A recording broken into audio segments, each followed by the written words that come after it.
आपल्या सर्वांचे नेते, देशाचे नेते आदरणीय शरद पवार साहेब, आपल्या राष्ट्रीय कार्याध्यक्षा सुप्रियाताई सुळे खासदार, राष्ट्रीय महासचिव जितेंद्र आव्हाड साहेब, आमचे लोकप्रिय आमदार सुनील भुसारा साहेब, विद्याताई चव्हाण, नसीम सिद्दीकी, माजी आमदार मिलिंद कांबळे, ठाणे जिल्हा राष्ट्रवादी काँग्रेसचे अध्यक्ष ग्रामीणचे काशीनाथ पाटील, या ठिकाणी मुद्दामून ज्यांनी मगाशी मार्गदर्शन केलं ते विद्याताई वेखंडे, अविनाश देशमुख, कालिदास देशमुख, प्रशांत पाटील, अविनाश थोरात, आपले पक्षाचे सरचिटणीस रवींद्र पवार आणि बसवराज पाटील साहेब, अनंता शेलार, युवक राष्ट्रवादीचे अध्यक्ष मेहबूब शेख, निलेश पाटोळे, महादू वरोरांचे बंधू खंडू वरोरा, ज्यांचा प्रवेश आज पुन्हा एकदा राष्ट्रवादी काँग्रेसमध्ये होतोय, ते आपले शहापूरचे माजी आमदार पांडुरंग वरोरा, संजय निमसे, नंदकुमार मोगरे, त्यांच्याबरोबर उपस्थित असणारे असंख्य कार्यकर्ते, राष्ट्रवादी काँग्रेस पक्षाचे ठाणे जिल्ह्यातील सर्व पदाधिकारी, शहापूर तालुक्याचे सर्व पदाधिकारी, तालुका अध्यक्षांपासून सर्वच मान्यवर आणि बंधू भगिनींना, आज आपणा सर्वांना पांडुरंग वरोरा पुन्हा पक्षात येत आहेत याचा आनंद सर्वांच्या चेहऱ्यावर मला दिसतोय. मागच्या काळात जे झालं तो इतिहास आहे आणि मला खात्री आहे की पुन्हा त्याची पुनरावृत्ती न करण्याच्या इराद्याने आपण सगळे आज पुन्हा एकदा एकत्रित जमलेलो आहोत. मागच्या विधानसभेला पांडुरंग वरोरा आपल्यातून बाजूला गेले आणि तिथं दुसऱ्या महोदयांना बोलवून विद्याताई वेखंडे यांनी सगळ्यांनी आग्रह करून आपले त्यावेळचे जिल्हा अध्यक्ष दशरथ तिवरे साहेब आज नाही आहेत आपल्यात, त्या सर्वांनी मिळून नवीन उमेदवार उभा केला आणि तो उमेदवार मागच्या निवडणुकीत निवडून आला. पण मधल्या काळात पक्षाच्या फुटीनंतर जे आमदार पवार साहेबांना सोडून गेले त्यात त्यांची वर्णी लागली आणि या शहापूर मतदारसंघ पुन्हा एकदा राष्ट्रवादी काँग्रेसचं पुढचं त्या ठिकाणी नेतृत्व कोण करणार, त्या ठिकाणी कशा पद्धतीनं आपल्याला संघटना बांधली पाहिजे या चिंतेत आम्ही सगळे होतो. विद्याताई वेखंडे सतत प्रयत्न करत होत्या, तिथले आमचे सगळे सहकारी राष्ट्रवादी आम्हाला दिलासा देत होते, तुम्ही साहेब काळजी करू नका, काही झालं तरी इथला आमदार आम्ही निवडून देऊ, तुम्ही काही चिंता करू नका, हे सतत विद्याताई आज नाही तर मागच्या 2-2.5 महिन्यापासून आम्हा सगळ्यांना सांगत होते. पण मधल्या काळामध्ये पांडुरंग वरोरांचा निरोप आला, चर्चा झाली, आमच्यातले काही सहकारी पांडुरंग वरोरा साहेबांना भेटले आणि मग पांडुरंग वरोरांनी देखील पवार साहेबांची गाठ घेतली आणि पवार साहेबांचा आणि स्वर्गीय महादू वरोरांचा काय संबंध होता हे मगाशी त्यांनी सांगितले. ते जुने संबंध पुन्हा एकदा समोर आले आणि पांडुरंग वरोरांनी साहेबांच्या नेतृत्वाखाली आता पुन्हा काम करायचा निर्णय घेतलेला आहे. आमच्यातल्या सगळ्या सहकार्यांना समजायला थोडासा वेळ लागला आम्हाला. सगळ्यांशी चर्चा सल्लामसलत केली. आमच्या विद्याताई वेखंडेताई याही आम्हाला सांगायला लागले आम्ही कामाला लागलोय आणि आपण निर्णय करताना थोडासा विचारपूर्वक करा. आम्ही सगळे एकत्रित बसलो आणि पक्षाच्या हितासाठी सर्वांनी समजूतदारपणाची भूमिका घ्यायचा निर्णय झाला आणि पांडुरंग बरोबरांना राष्ट्रवादी काँग्रेसमध्ये पवार साहेबांच्या नेतृत्वाखाली प्रवेश देण्याचा मार्ग मोकळा झाला.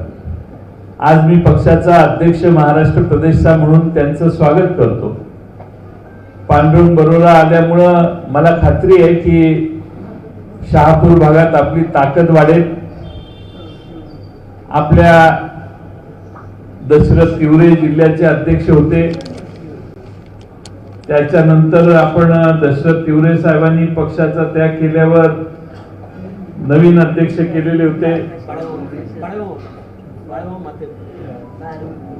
बाळामामा म्हात्रे होते, त्याच्यानंतर गोंधळी होते आणि मग ती पुन्हा पोकळी निर्माण झाली आणि मग सगळ्यांनी विचार करून काशीनाथ पाटील यांना जिल्हा अध्यक्ष केलं. आणि काशीनाथ पाटील तुमचा पायगुण फार चांगला आहे की काशीनाथ पाटील जिल्हा अध्यक्ष झाले आणि आज पांडुरंग बरोरांच्या नात्यानं निमित्ताने आज पक्षाची ताकद वाढली. ठाणे जिल्हा हा पवार साहेबांना मानणारा जिल्हा आहे आणि जितेंद्र आव्हाड साहेबांच्या नेतृत्वाखाली ठाणे जिल्ह्यात शहरी भागात आणि ग्रामीण भागात चौफेर मागच्या काही महिन्यात जोरात काम चालू केलंय. पक्ष संघटनेचं काम चालू आहे आणि ठाणे जिल्हा हा सगळ्यात जास्त आमदार असणारा जिल्हा आहे. विधानसभेचे जास्त सदस्य या जिल्ह्यातून विधानसभेवर जातात आणि म्हणून आपल्याला जास्त लोकसंख्या महाराष्ट्रातली या जिल्ह्यात राहते असं मला वाटतं. त्यामुळे या जिल्ह्यात अधिक संघटना कशी बळकट करता येईल याकडे आम्ही सगळे लक्ष द्यायला लागलोय आणि त्यामुळे पांडुरंग बरोरा येऊन पक्ष संघटना अधिक बळकट होईल. पण पांडुरंग बरोरांनी मला आठवतं की त्यांच्या मतदारसंघातल्या पिण्याच्या पाण्याचा 285 गावाच्या योजनेसाठी मोठा लढा दिला, संघर्ष दिला, त्याचा पाठपुरावा करत होते ते. त्यानंतर मधल्या काळामध्ये मी जलसंपदा विभागाचा मंत्री होतो त्यावेळी पांडुरंग बरोरा 2-3दा येऊन माझ्याकडे बावली डॅम मधून पाणी देण्याच्या विषयी मागणी करत होते. अशा अनेक प्रयत्नातनं आज योजना सुरू झाली. त्यामुळं काम पूर्ण झाल्यावर त्या 200-225 गावांना चांगला फायदा होईल. पण त्या भागातले आदिवासी समाजाचे अनेक प्रश्न आहेत आणि आदिवासी समाजातले हे प्रश्न सोडवण्यासाठी ठाणे जिल्ह्यातला सगळा आदिवासी भाग आणि आमचे सुनील भुसारा साहेब आहेत त्यांच्या भागातला आदिवासी, ठाणे मोखाड्या भागातले आदिवासी, या सगळ्या लोकांना अधिक संघटित करणं आणि आदिवासी समाजाच्या माग राष्ट्रवादी काँग्रेसची ताकद उभा करून आदिवासींच्या प्रश्नात पवार साहेबांच्या विचाराने अधिक चांगलं लक्ष घालण्यासाठी आपल्याला कणखर खंबीर नेत्यांची, कार्यकर्त्यांची गरज होती. आज या निमित्तानं शहापूर भागात पांडुरंग बरोरा यांचा प्रवेश होत असल्यामुळं मी त्यांचं पक्षात स्वागत करताना ही अपेक्षा व्यक्त करतो की शहापूर भागातले नागरी वसाहतीतले प्रश्न, खेडेगावातले प्रश्न, वाडी वस्तीचे तांड्यावरचे प्रश्न, आदिवासी समाजाचे प्रश्न, या सर्व प्रश्नांना चालना देण्याचं काम भविष्य काळात आपण करू. लोकसभेच्या निवडणुका एप्रिल-मे मध्ये होतील आणि त्यानंतर बरोबर 1 वर्षाच्या पेक्षा कमी कालावधी आता राहिलाय विधानसभेच्या निवडणुकीला.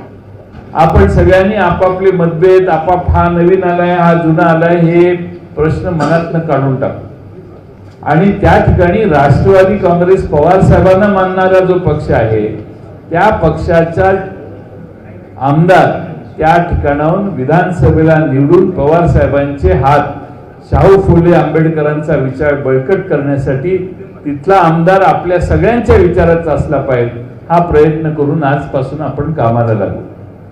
शेवटी संघटना म्हटल्यावर भांड्याला भांड लागतं. ते सगळे प्रश्न सोडवण्याचं काम जितेंद्र आव्हाड साहेब, सुनील भुसारा पण तुमच्या जवळ आहेत, हे सगळे करतील. कमी पडलं तर आम्ही सगळे आहोत. पण येणाऱ्या काळामध्ये शहापूर विधानसभा मतदारसंघात आज जरा कमी वेळेत आपण हा कार्यक्रम घेतला, पण पांडुरंग बरोबरांनी मला सांगितलेलं आहे की विद्याताई वेखंडेंनाही सांगितलेलं आहे की एक मोठा मेळावा पवार साहेबांच्या उपस्थितीत शहापूर तालुक्यात ते म्हणतील तिथं घेऊ आणि सगळ्या लोकांना त्या शहापूर विधानसभा मतदारसंघात आणि ठाण्याच्या ग्रामीण भागातल्या लोकांना एकत्रित करू आणि त्या ठिकाणी खंबीरपणानं आपला पक्ष उभा करण्यासाठी पुन्हा चालना देण्यासाठी पुढच्या महिन्यात दीड महिन्यात जेव्हा साहेबांना वेळ होईल त्यावेळी आपण त्या ठिकाणी मोठा मेळावा घेऊ. आपल्या पक्षाचं चिन्ह आणि पक्षाचं नाव याविषयी काही लोक आपला पक्षच काढून घेण्याच्या नादात निवडणूक आयोगाकडे गेलेले आहेत. या देशामध्ये शिवसेना या पक्षाला उद्धव बाळासाहेब ठाकरे यांच्याकडून हिरावून घेण्याचा प्रयत्न झाला. मराठी माणसाने उभा केलेला एक पक्ष फोडला, दुसरा पक्ष म्हणून आता राष्ट्रवादीवर हे संकट आणण्याचा प्रयत्न काही लोक करतायत. आपण खंबीर आहोत. आपण निवडणूक आयोगापुढे जातोय. निवडणूक आयोगात तुमच्या सगळ्यांच्या माहितीसाठी सांगतो, महाराष्ट्रातल्या जवळपास 70% जास्त पदाधिकाऱ्यांनी पवार साहेबांच्या नेतृत्वाखाली काम करण्याचा निर्णय जिल्ह्यात घेतला. भारतामध्ये 28 राज्यात जिथं आपला पक्ष आहे तिथल्या जवळपास 24 पेक्षा जास्त राज्याच्या अध्यक्षांनी पवार साहेबांना पाठिंबा दिलेला. त्यामुळे या देशातला राष्ट्रीय स्तरावर राष्ट्रीय मान्यता असणारा पक्ष, गेली असेल आमची मान्यता काही काळापुरती, पण राष्ट्रीय मान्यता असणारा आमचा पक्ष, या पक्षाला पुन्हा एकदा चांगलं बळकटीचं स्वरूप आणण्याचा प्रयत्न आम्ही करतोय. पण आमचा पक्ष, आमच्या पक्षाचं नाव आणि पक्षाचं चिन्ह काढून घेण्याचा प्रयत्न दुसऱ्या बाजूने चाललाय. सुप्रीम कोर्टाने सुदैवाने मागच्या काळात एक निर्णय दिलेला आहे शिवसेनेच्या केसमध्ये की आमदार कुठेही जावो, पक्ष आमदारांच्या मागे जात नाही, पक्ष हा पक्षाच्या जागीच असतो. आणि म्हणून सुप्रीम कोर्टाने जो निष्कर्ष काढलेला आहे त्या निष्कर्षाच्या बळावर मला खात्री आहे की निवडणूक आयोग वेगळा निर्णय घेणार नाही. ठामपणाने पवार साहेबांच्या पक्षाला मान्यता देऊन पक्ष आणि चिन्ह पवार साहेबांच्याच बरोबर राहील अशी व्यवस्था जर न्यायबुद्धीनं त्यांनी निर्णय करायचा म्हटला तर होईल असा मला विश्वास आहे. न पेक्षा आपल्याला पुढची जी काही पावलं टाकायची ती आपण टाकू, पण या कोणत्याही घटनेत विचलित होऊ नका. शेवटी पवार साहेब जिथं उभा राहतील तिथं आपला पक्ष असतो. त्यामुळे तुम्ही काही चिंता करू नका.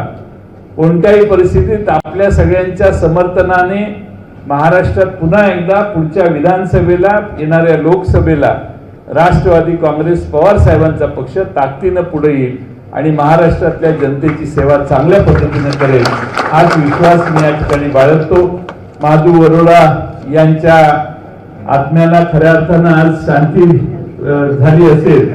खंडू बरोराने सांगितलं की काय सांगितलं मी पांडुरंगला, त्यामुळं खंडू बरोरा माधू बरोरांचे बंधू त्यांनी सांगितलं की मी सावलीसारखा माधू बरोरांच्या बरोबर होतो, कधी माधू बरोरांनी बॉडीगार्ड वापरला नाही, मी कायम सावलीसारखी त्यांना साथ दिली आणि आम्हाला आमच्या पुन्हा घरात येताना प्रचंड आनंद होतोय. हे स्वरूप महादू बरोरांच्या बंधू खंडू बरोरा यांनी आज व्यक्त केलं आणि त्यामुळं एक चांगली घटना आज झालेली आहे. पण मित्रांनो, बारकाईने बघा, पवार साहेबांचा तिकडं शहापूर सारख्या आदिवासी भागात देखील मानणारा किती मोठा वर्ग आहे. मी पवार साहेबांना मुद्दा म्हणून सांगू इच्छितो की महाराष्ट्रातल्या प्रत्येक तालुक्यात मी जाऊन आलोय. एकही महाराष्ट्रात असा तालुका नाही ज्या ठिकाणी पवार साहेबांना मानणारा कार्यकर्त्यांचा संच नाही. आमची कदाचित विधानसभा आम्ही लढवत नसू तिथं, पण विधानसभा लढवत नसलो तरी त्या विधानसभा मतदारसंघात आणि त्या तालुक्यात शरद पवार साहेबांना मानणारा मोठा वर्ग त्या ठिकाणी राहतो आणि महाराष्ट्रातल्या कानाकोपऱ्यात पवार साहेबांनी माणसं जोडलेली आहेत आणि तेच आपल्या पक्षाचं भांडवल आहे. आणि म्हणून आज मी पुन्हा एकदा पांडुरंग बरोरा यांचं राष्ट्रवादी काँग्रेस पक्षात स्वागत करतो. आपल्या मागं, तुम्हा सर्वांच्या मागं पवार साहेबांची ताकद, राष्ट्रवादी काँग्रेसची ताकद समर्थपणाने उभी राहील एवढाच विश्वास व्यक्त करतो आणि माझे 2 शब्द पूर्ण करतो. धन्यवाद. एबीपी माझा, उघडा डोळे बघा नीट.